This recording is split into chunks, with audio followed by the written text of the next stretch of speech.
up, everybody? This is Not.So.Burundian here. Yeah, today we are done with COVID. COVID is a thing of the past.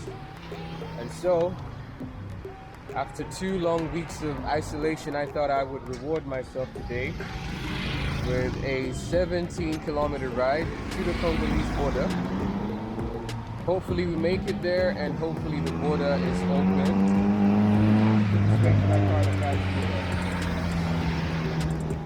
And if the border is open, we'll make it there, no charge, everything will be super cool. 17 kilometers to the border and 17 kilometers back. Hopefully I won't break my back. But yeah, I don't even want to talk too much, man. This is Not.So.Burundian here. I'm signing out. Let's get on the road. Let's get going.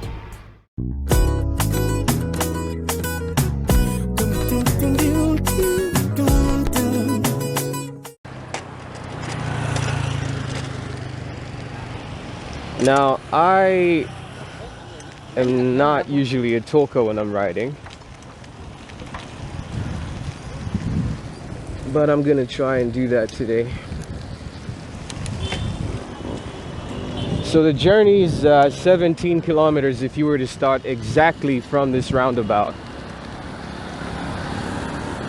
17 kilometers to the Congolese border. I have done longer journeys than that, but usually I do 20, 25, 26. I've never done longer than that.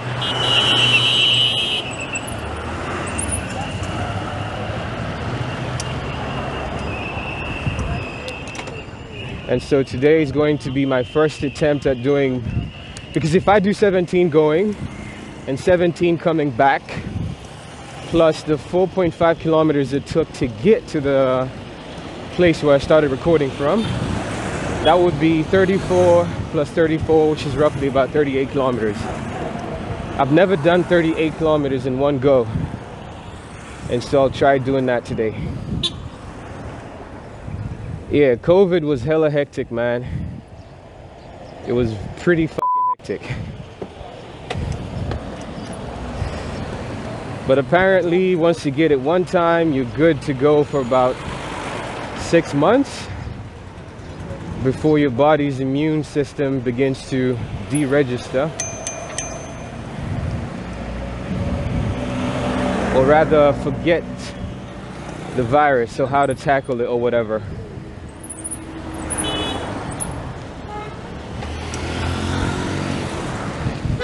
Which is not too long, really, if you were to think of it.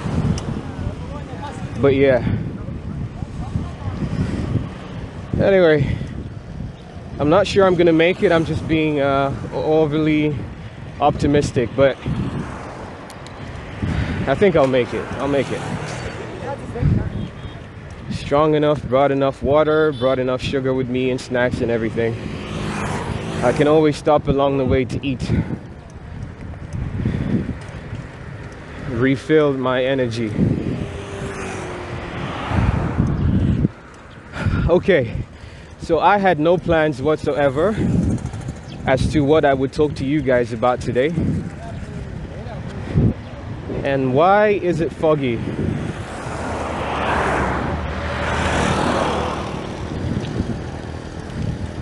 I don't think I'm not gonna need to turn on the light, am I? I don't think so. But yeah, so anyways, I didn't plan this, I didn't plan on having something to say today, but I'm gonna try and say something anyways.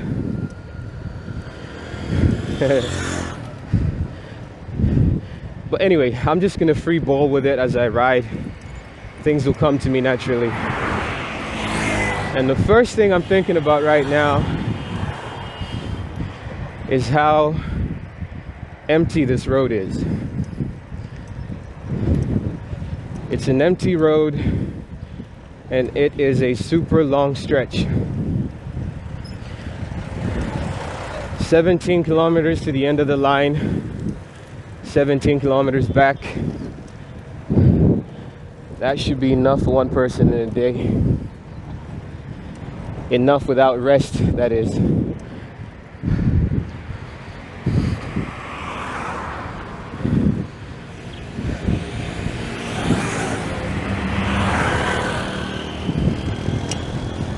Okay, I was not expecting this fog, so hopefully the footage is clear for you guys, because if it's not, then this ride definitely bombed.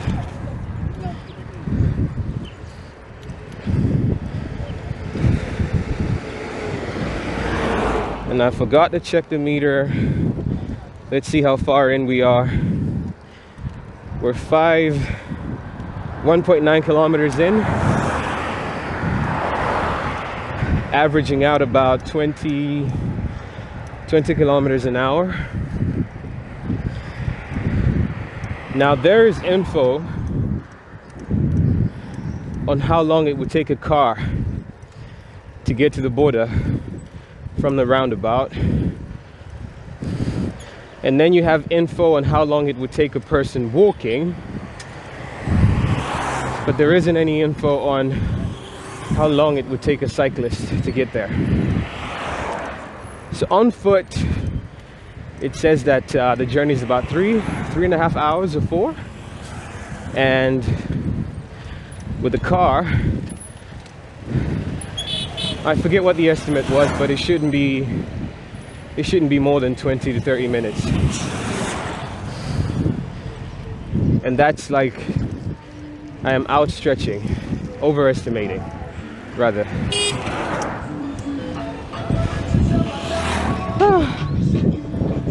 Oh yeah, this is gonna be fun.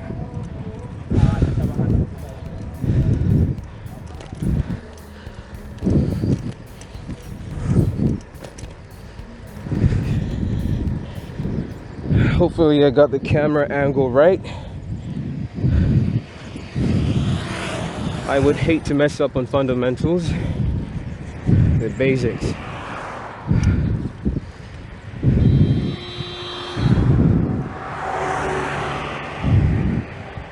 Okay, there is a lot of police patrol on the road.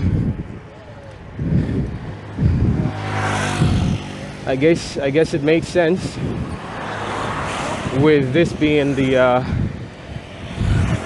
busiest route as far as incoming, what is it, immigrants?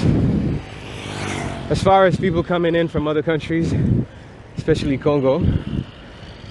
So I guess this route would make sense with it being the most patrolled.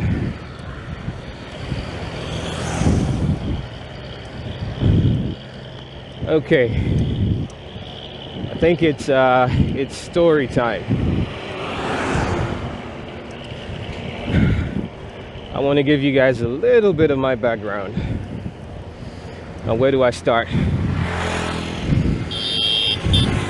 Because I don't want to give everything away. Okay, so let's start with the one question that I get asked the most, which is, why do I speak English, or rather use English in my videos, and I do not use any of the languages that are official in Burundi? Well, the answer to that, number one, I am not a fluent French speaker. I'm not fluent in French at all. I didn't study in the French system. Well, I did for a little bit. That was like throughout my nursery school. And after that, I switched. I never attended a French school system in Burundi. And on top of that, I didn't grow up in Burundi. Yeah. For the first 11 to 12 years of my life, I wasn't in the country. That's to say that I grew up in Tanzania for the first 11 years, or 12. I grew up in Tanzania and I came back to Burundi because there's a 3-year gap if I say 13 years, because I'm born in 92. 92 to the year 2000 is 8. The year 2000 to the year 2006, 6 plus 8, that's 14 years. So 12 years in Tanzania and 2 years in Uganda. Then I finally came to Burundi.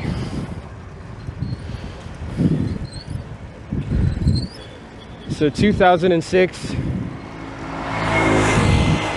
which is a year after there was a shift in power in the country.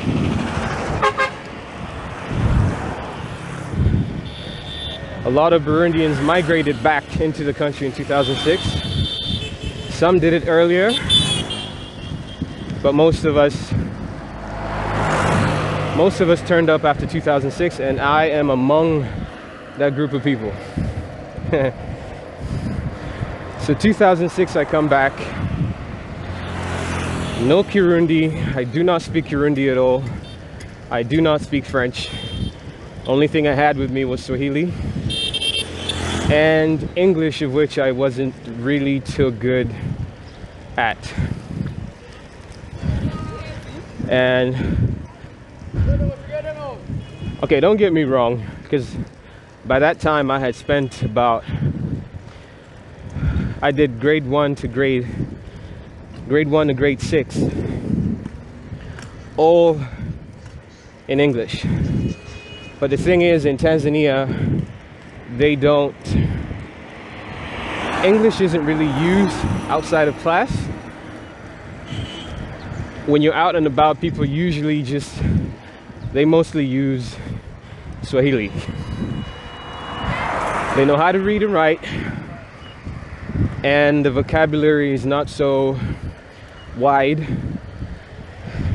Let's just say that when the need be, they speak English. When there isn't any call for it, that's if you're talking to I forget this term. What do you call people that are not citizens? They're called anyway, y'all get the point. So when you're one of those people, that could force a Tanzanian to use English. Otherwise, it's all Swahili. And so that was me. I could read, I could write, low vocabulary in Burundi. So luckily we managed to find an English school in the country at the time. It was an international school, all English. The majority of the teachers at the time were all, let's just say they were all white. The majority of them being from Canada and England. The principal at the time, who happens to also be the founder of the school, may she rest in peace, she was English too. And so ironically, the country that does not use English as an official language, well, it does now, but yeah, they don't really speak English out here, is the exact same country where I happen to have used English the most and also expanded my vocabulary the most. So a lot of my English was horned and polished in Burundi. Touché. And even then, I really didn't spend too much time in Burundi. 2006, 2012. By 2012, I left the country because at the time, the school that I was at only had grade 7 to 11. Grade 11 is all they had. The facilities were not expanded yet when I was done with grade 11, and so I had to leave the country. Okay, this is a pretty nice neighborhood. Some nice houses. I like that. And so 2012 I left Burundi when I was done with grade 7. Hold on, I left in 2011, not 12, sorry. 2011 I was done with grade 11, and I went for further education, that is A level, which is grade 12 and 13, of which I attended in Rwanda. And so I did my 2 years of high school in Rwanda. Didn't go so well. I was super distracted at the time, and also there was a bit of a family problem at the time that was occurring that caused me to be a little somewhat lost. So 2 years in Rwanda wasted. Okay, well, I wouldn't exactly say that it was wasted time. I learned a few things, met a few people, interesting people. Okay, let's just say that I didn't use that time for what it was meant for. Yeah.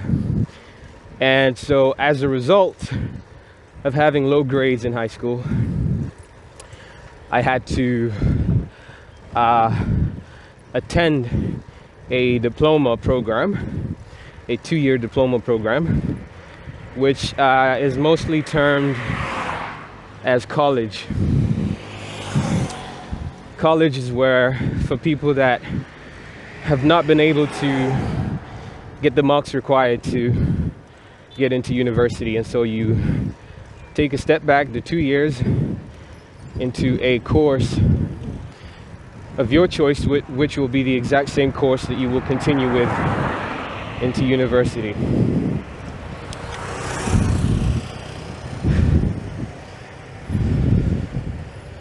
And so failed in Rwanda and decided to do 2 years in Tanzania in the National Institute of Transport, right at the heart of the business capital, Dar es Salaam, where I attended automobile engineering. I was super motivated at the time, super motivated. I got out with a 3.4 GPA. Did good, did really good. I learned everything there is to learn about cars. Everything. 60% of the knowledge from school, 40% I had to horn on my own, which I did and still am, because the automobile industry is always changing. It's never constant. And so yeah, I learned a lot.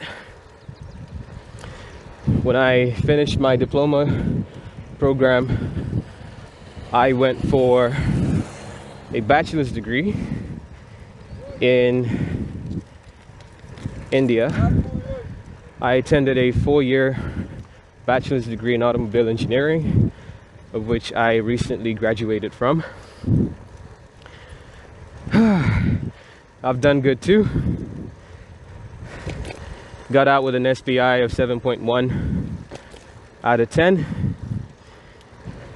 which is about average for any student that pays attention in class or that is willing to pass.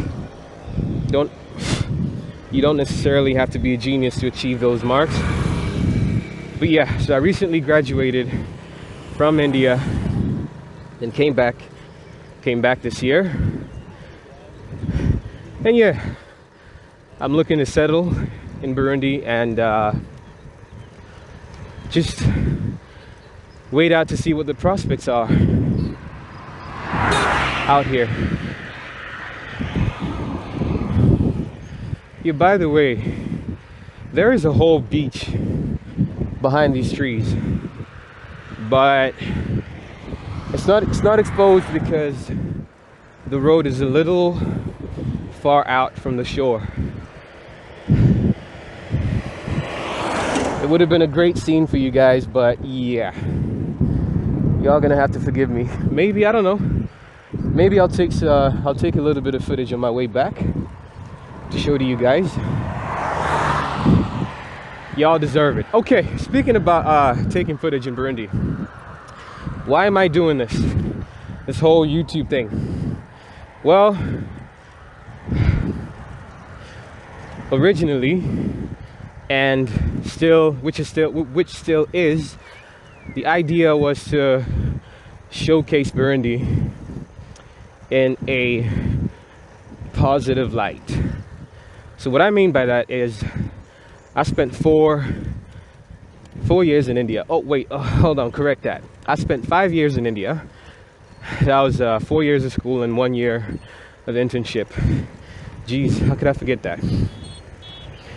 So I spent 5 years in India, and well into my 3rd year, I began to miss Burundi.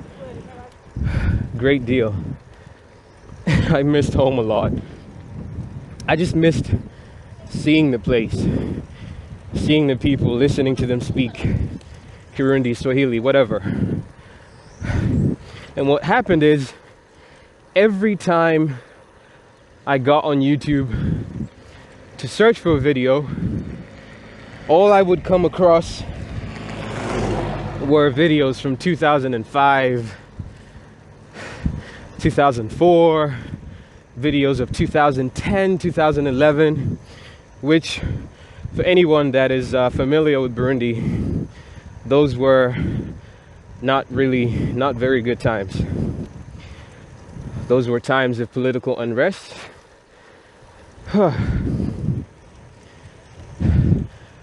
Those were times of a lot of gunshots being heard all over the place. So that's all the coverage of Burundi you could find on YouTube at the time. And occasionally a couple of videos that you could come across here and there of people recording their travel, their route, whatever. Okay, there is a police barrier up ahead. I'm gonna have to switch off the camera. We're not allowed to record police out here, especially police that is on the road. So let me switch off the camera and catch you guys on the other side. Bye bye.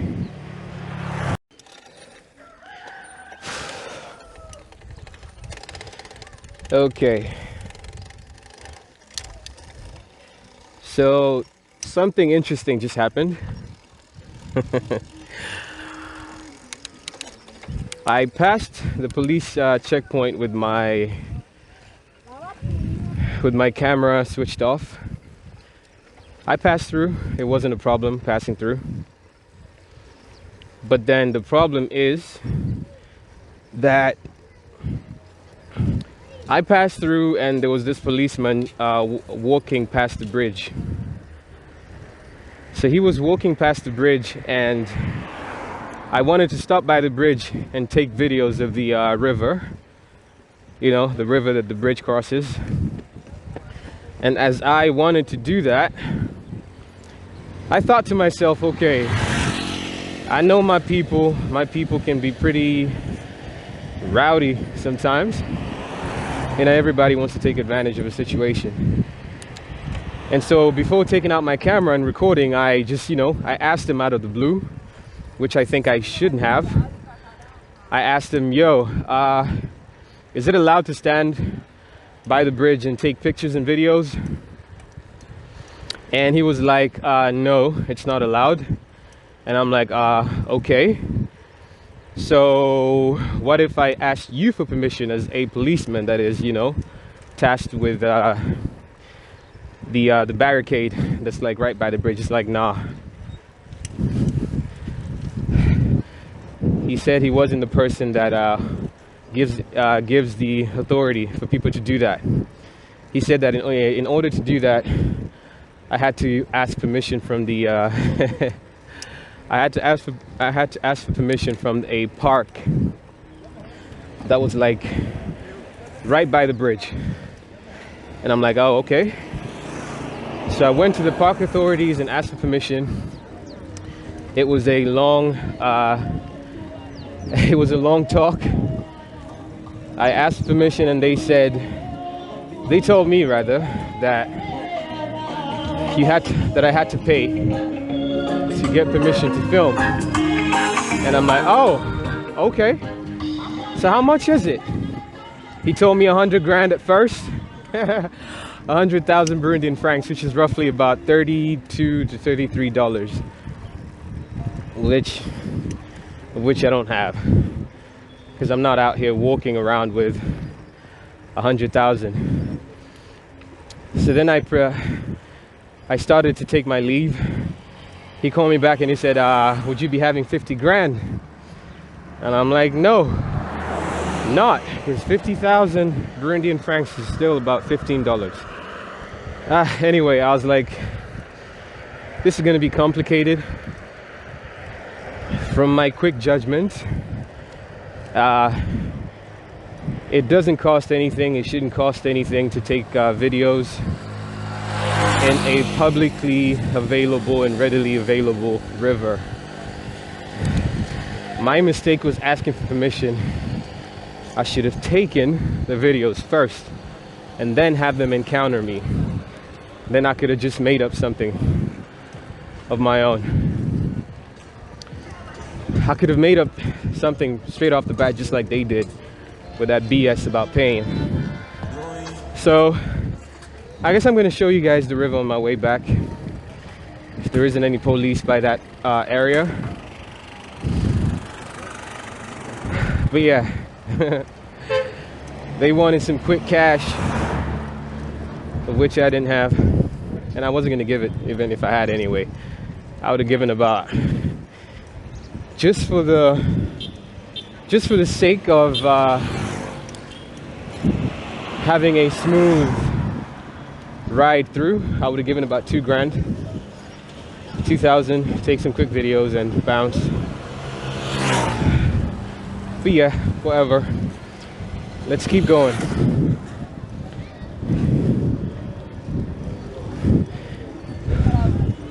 Right, and so far I am about 21 kilometers. Okay, not 21, it's 21 minus 4. I am 18 kilometers in. That's not right though. I should already be by the border right now. Maybe I didn't check very well on the map, but we're close. This is Gatumba, I think, if I'm not mistaken. I'd hate to embarrass myself on the internet for not knowing the areas in my city. But yeah, we're close by. So far so good, smooth, no hiccups. Oh yeah, the road is good. The road is mighty good. I think it's newly built from the looks of it. Smooth. It's already been broken in. It's not tacky. The wheels just glide through. I think it's because of the dust and the sand that settled on top of the tarmac. But yeah, so we're cool. Judging from what just happened at the border, at the river bridge, I might not be able to take videos when I get to the border because of the same thing. What I'm gonna do is not take, I probably won't use my camera because that looks too, the camera looks too official. It looks complete. It completes things. It's out of the ordinary, which might bring up some complications. I will use the I'll use my phone instead and see how that goes.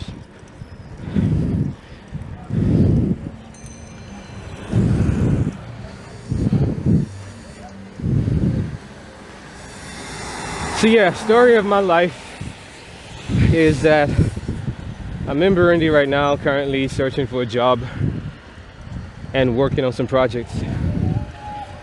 If the projects pan through, then there will be no need for a job.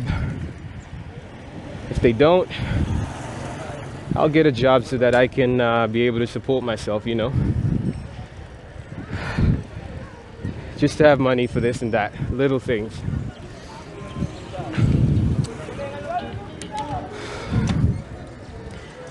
Anyway, in the meantime, guys, if you've watched all of my videos and you're not subscribed, please subscribe to the channel. For you, it's just a press of a button, or rather press of the screen. To me, is a goal of reaching 1,000 subscribers. 1,000 subscribers, 4,000 watch hours. You guys know the drill. And I can begin to make an income on YouTube.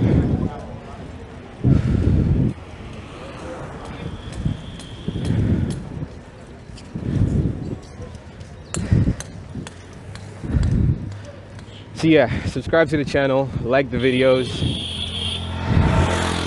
Okay, there is another police barricade up ahead. Let me switch off the camera and I'll continue on with you guys later. I think I'm overdoing it though.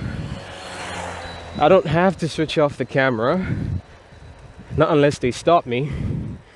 And the likelihood of them stopping me when I'm riding is 0 to none. Because I'm on a bike. So probably will not turn the camera off again. Anyway, I do that because I did encounter police at a certain point. I was in a car recording videos. The camera was, you know, hanging out of the window. I got to them with my camera still out of the window. It was noticeable that I was recording, and they said, like, yo, what you doing? You know you're not allowed to do that, right? Especially when you come by the police. You're not allowed to record police. I was with my dad at the time. My dad, he knows how to use that language. And I'm not talking about Kirundi. He knows how to use the words. The direct translation of what he said was, don't worry about it, officer. He's not looking for you guys. He is not out looking for you specifically. We're just taking videos as we move along. But you know, just like any other man with a little bit of authority, the humility to bend is almost non-existent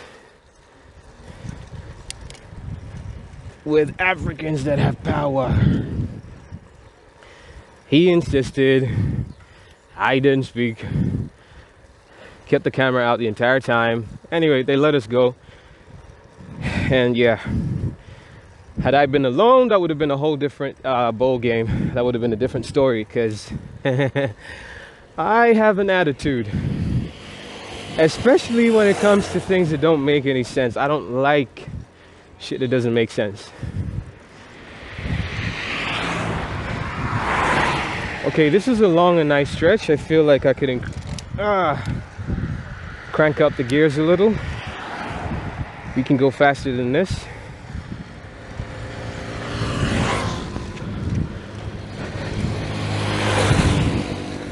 So yeah.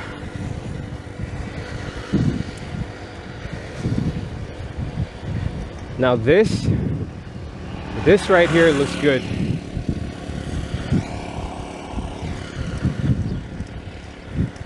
This is good footage right here.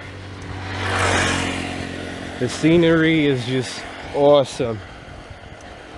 Look at that.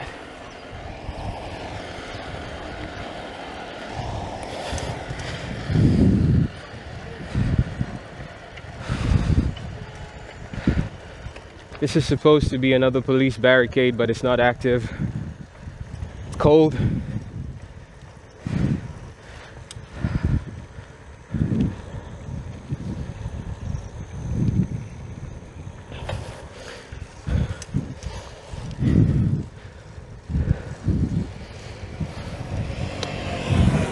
Let's check out the map.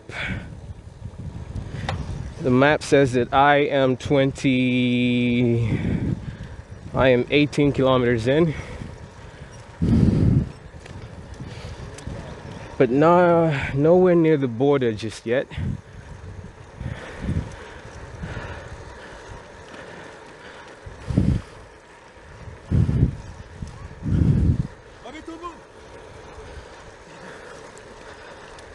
It's a swampy area.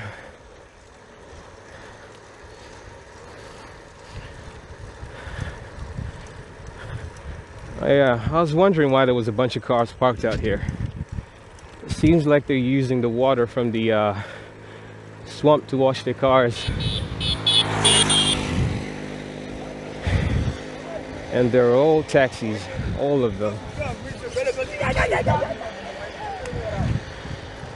I guess these are the cars used for transportation in and out of Congo. Seems like it.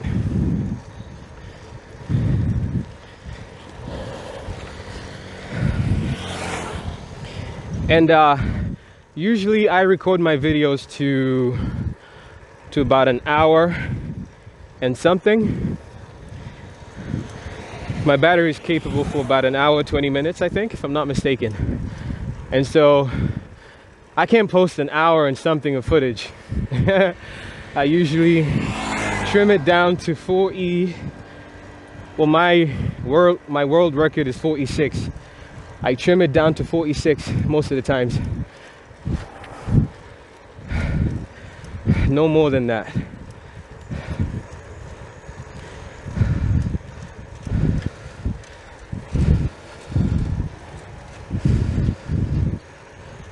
Trim it down to 4E6.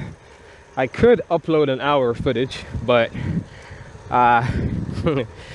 okay, data bundles are mad expensive. They're not cheap. And given that I don't have a constant income right now, it takes a toll on my pocket uploading videos sometimes, especially my kind of videos where I don't have a choice but to upload long footages, because you know it's a journey on the road. So yeah, but today I think I might upload more than the footage.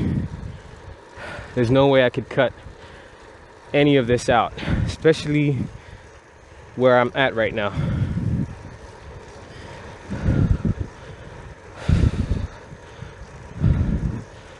Almost close to the border. Really close. I think we're there. It's about a kilometer or two, no more. Whew. Yeah, and I appreciate everybody that's subscribed to the channel currently. It's awesome. I appreciate all the people that take their time to comment and leave suggestions and everything. One of the subscribers said that I should try engaging my audience, you know, speak to make the videos more interesting, and yeah, I'm trying to do that today. I'm doing okay, I think.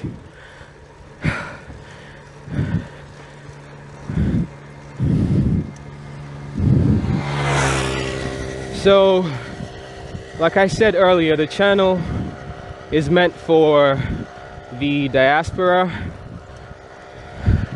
people that are currently living out of Burundi and have been out of Burundi for a really long time, and maybe they don't have any prospects of ever coming back, or coming back is too expensive, the journey I mean. So I make these videos for you guys so that you don't have to miss home as much. You can just watch my videos and imagine you were home. That's why I created the channel, because I remember me being in the exact same position after being outside overseas for 5 years. So when you watch my videos, guys, if you come across my video and if they have you reminisce and miss home, just like, I'm gonna have to switch off the camera. There's police, there's soldiers and everything. Let me switch it off for now. I'll talk to you guys later. Okay, so I made it to the border. There is a bit of footage that I cut out. I cut out the footage at least 3 times because I was, you know, I didn't want to be disturbed by the police and everything. But the whole journey is about 24 to 25 kilometers, I think, from my house's entry to get to here. The footage is about 1 hour and 5 minutes. 1 hour and 5 minutes, which is not too bad. I was going pretty slow today, it's cool. But yeah, it looks okay out here. It's all swampy. There is no residents out here.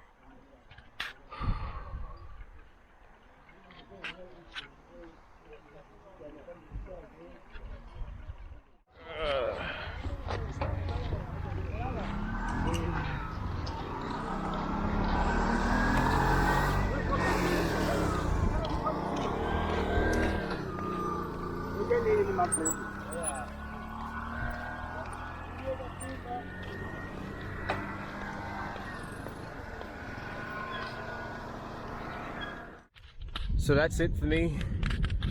I'm gonna be headed home now at high speed because I cannot travel at high speed and talk at the same time. But the border is right there behind me, about 50 to 80 meters, not too far.